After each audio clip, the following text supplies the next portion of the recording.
राणी नसती तर आज मी जिवंतच नसतोय. तिने जर माझ्यासाठी जीवदान मागायचं ठरवलं नसतं तर मी आज तुझ्यासमोर उभा नसतो. तुला कळतंय का? ती जर माझ्यासाठी स्वतःचा जीव धोक्यात घालू शकते तर तिच्या पुस्तकांचं ओझं मी का नाही उचलू शकत? कारण तुला सवय नाही यायची. ही अशी कामं तू याआधी कधीच केली नाहीयेस. अशा तर बऱ्याचशा गोष्टी मी आयुष्यात पहिल्यांदाच केल्यात आहे आणि त्याही फक्त राणीमुळे. जर मी त्या केल्या नसत्या मला त्यातली गंमत कधी कळलीच नसती. ही सगळी गंमत वाटते तुला इंद्रा? जबाबदारी वाटते. आई तूच मला सांग, जेव्हा आपण एखाद्यासाठी एफर्ट्स घेतो आणि समोरची व्यक्ती त्या एफर्ट्सची व्हॅल्यू नाही करत तेव्हा आपल्याला वाईट वाटतं ना. राणीने आपल्यासाठी आपल्या घरासाठी एवढे एफर्ट्स घेतले, अजूनही घेते. मग आपण तिच्या एफर्ट्सची व्हॅल्यू नाही करायला पाहिजे?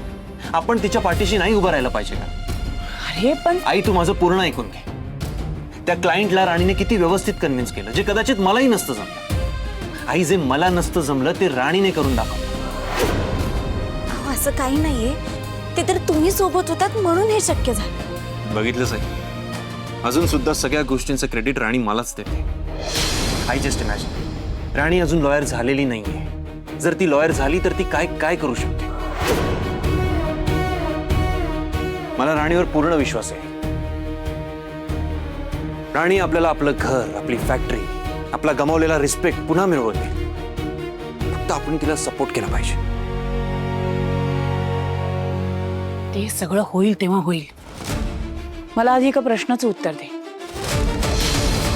ही एवढी सगळी पुस्तकं घ्यायला पैसे कुठनं आणलेस?